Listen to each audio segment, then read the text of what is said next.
بەپێی دوایین ئاماری بەڕێوەبەراتی کۆچ و کۆچبەرانی هەرێم زیاتر لە 913,000 ئاوارە و پەنابەر لە هەرێمی کوردستان دەژین. لەو ژمارەش 665,000یان ئاوارەن و 248,000 دیکەشیان پەنابەرن.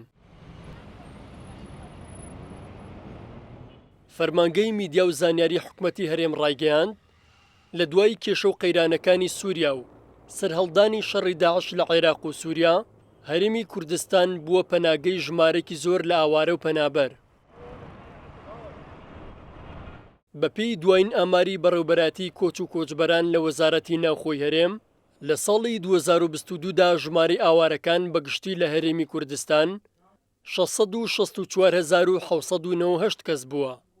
ئەوانیش 174,706 کەسیان لە ناو کەمپەکان دەژین و 490,092 کەسی دیکەشیان لە دەرەوەی کەمپەکانن.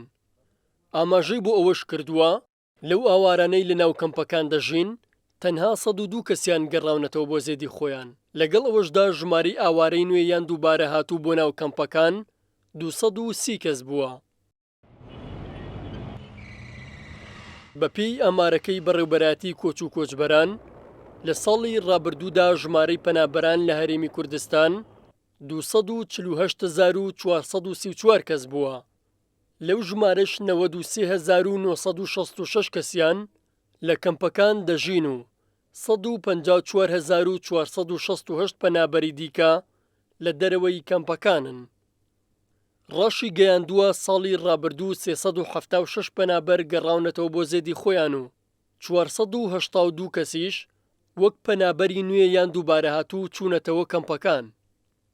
بەوتەی بەشێک لە ئاوارەکان هۆکاری نەگەڕانەوەیان بۆ زێدی خۆیان دەگەڕێتەوە بۆ دڵنیانەبوون لە ئاسایش و ئارامی ناوچەکانیان و خاپووربوونی خانە و بیناکان و نەبوونی هەلیکار. هەروەها حکومەتی عێراقیش بەپێی پێویست هاوکاری داراییان ناکات بۆ دروستکردنەوە و نۆژەنکردنەوەی خانووەکانیان.